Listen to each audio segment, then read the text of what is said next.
This is Athena Jezik, and I'm going to work a little bit on the neck and upper chest today with Grant.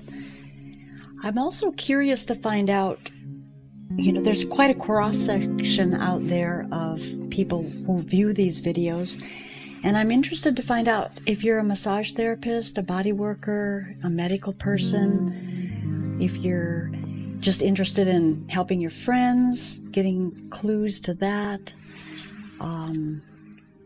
or if you just want to turn them on and go to sleep. That's another thing. That's an option. Just let me know, if you would, in the comment section. I'm curious more than anything about who all is watching. I do get a number of emails.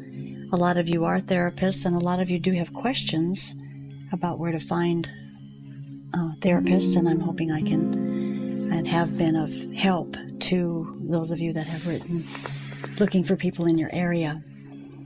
So let me know about that. I'd appreciate it. Thank you. So I'm just starting out here, just getting underneath the shoulders and doing a little bit of rocking with the fingers. It's not like a Traeger rocking or shaking, it's just softening up the muscles.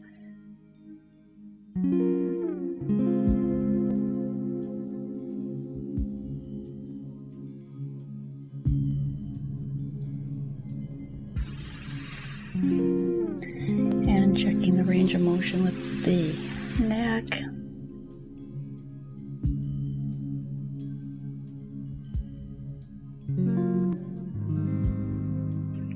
Okay. And you can check the shoulders. A lot of times what's happening with the shoulders is they're going to round forward. And if that happens, the scapula needs to be pulled down behind so the shoulder can come up, so that there's not that roundedness. That happens a lot from sitting at computers, bending over. It's pretty much of a human issue. Okay, and then we'll put a little oil on.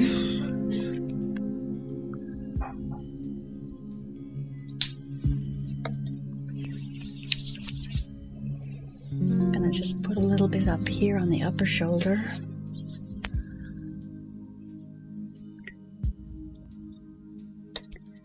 I don't really work much with massage therapy anymore.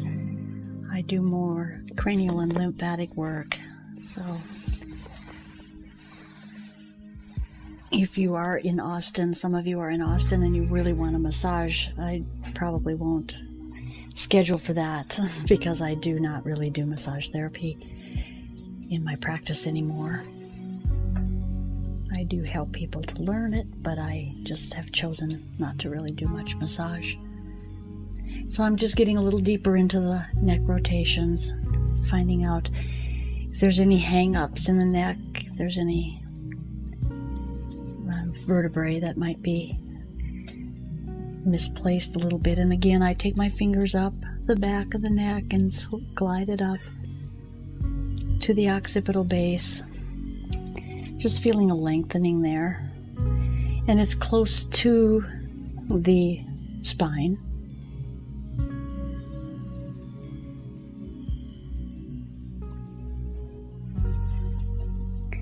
And then to do a little bit of lymph drainage here, just to check. There's so much congestion going on with this weather in our area, where it's hot one day and cold one day. There seem to be a lot of pollen. There's a lot of chemtrail spraying, so people are, I've noticed lately, a lot of lymph is a little congested in a number of people because it's working so hard to keep the toxins moving out of the body. So here I'm just doing a little lymphatic work on the neck chain to make sure that if there's any fluid there that's slowing the system down, can be opened up. There is a little bit of congestion. Okay, and then along the clavicles, with the massage here. And we can go around the shoulder.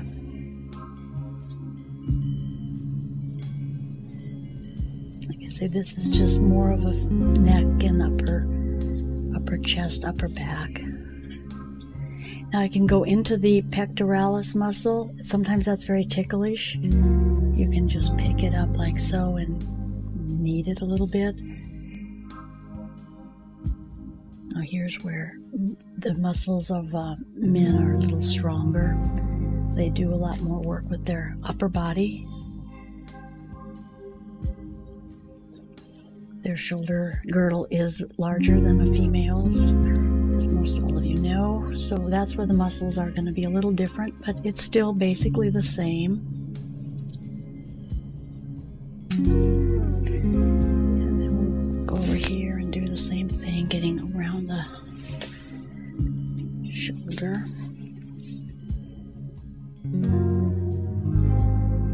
Out through there and up through the deltoid.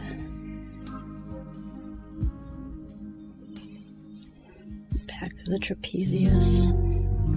And then into the pectoralis. It's sometimes easier to come from the top down. And the reason I say that is you have more fingers behind it. You can come up this way with your thumb as well. You can go a little deeper with that thumb, but you want to be careful because sometimes the thumb will feel like you're poking a hole in them. But you can also get very deep under here with just the fingers as well. If you know how to work your hands properly, you can get just as deep. And you have more surface than just the thumb. So it's just a personal thing, whatever feels best, and that you're not gouging out the person on the table. Now along the sternum is got some attachments from the pectoralis, and it's an area that doesn't get worked that much. But what I like to do with the sternum is just go across it. You can feel ribs there, and you want to go in between the ribs, right along here where the sternum and the ribs are connecting in, and just you can take it all the way out if you want to get into that. This can be done a little bit on females too, but usually it's not. And go all the way to the bottom of the sternum. Now there's a little structure right in this area, how the ribs come up. There's a little structure right there. It's called the xiphoid process. You don't ever want to push on that very hard. In fact, just stay away from it. It's a little loose bone, and you just want to stay away from it. So if you're going to be doing this and you get down here at the bottom of the ribs, just know that you're going to take it out on the last rib, but you're not going to dig yourself into that area. You can take a look in an anatomy book and see what I'm talking about, but just realize that there are places on the body that you have to be very careful, and that's one of them. So there's that, and then the same thing can go on the other side. I can work it from here, working the fingers inside the rib cage, between the ribs, I should say. You're not really inside the rib cage, but. And on men, you go around the breast area. You don't necessarily work across there. You can work differently than on a woman, but it's one place where it is a little different. And it feels real good to get these muscles through here opened up, because they oftentimes are tighter than you'd think. And working it up through here. So in a way, this is kind of like working the back. And then you can take it very carefully, though, because you're going to feel ribs just down the sternum and then back up when you're well above that xiphoid process. And here we go. Okay, now coming up into the neck. I really like working necks better face up than face down.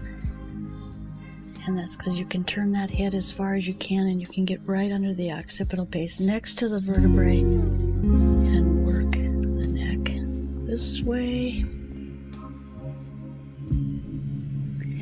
And again, you're putting some pressure in, but you're not gouging people. If you can develop your hands to be real sensitive to how much pressure they need, you'll be doing yourself and your clients a much better service. Then same thing on the other side. And then, of course, the favorite is the occipital base release, which is a cranial hold going right under. Be sure that you're not on the bone itself. You find the bone, get your pads of your hand under. You can probably see it better because Karina's hair is usually over my hands. You get those fingers underneath here, find that bone and slip right off of it and behind it. But be sure that the vertebrae is in the middle of the fingers. You're not pushing on the vertebrae. You're not at the center of the vertebrae. You're just on either side of the vertebrae, right at the very bottom edge of the occiput of the skull. And you just lift up that head.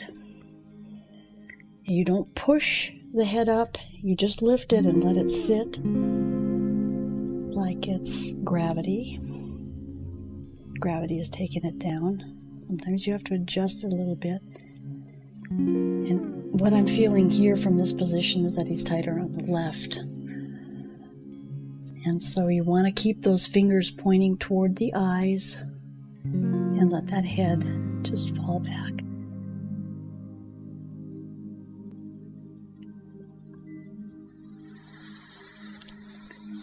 And then it's nice to take your fingers and join them right on either side of the spine and follow along that crest of the occiput.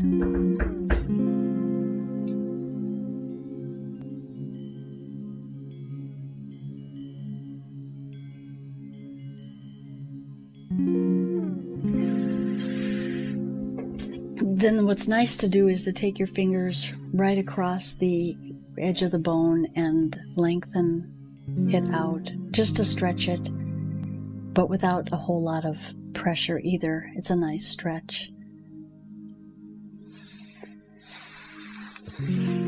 That's now on the front part of the neck. I do mostly cranial work, but you can get into this sternocleidomastoid a little bit, which is the muscle that's connecting here. But there's so many veins underneath there that if you're going to do on there, you want to go very, very lightly and down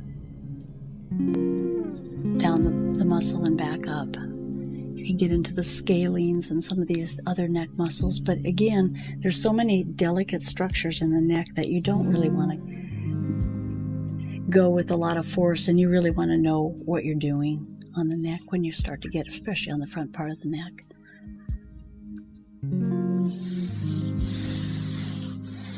And if you exercise caution and all of that, then you're going to be okay.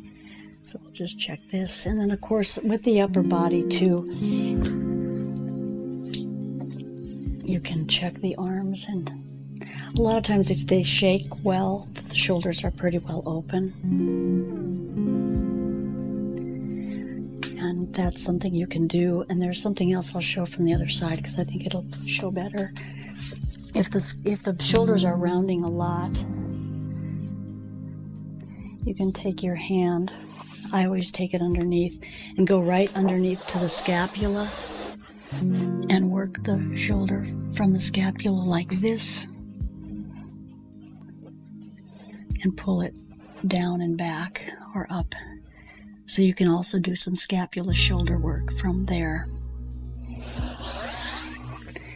And then shake out the arm and set that down. And then just do a little brushing off, like just because you're finished.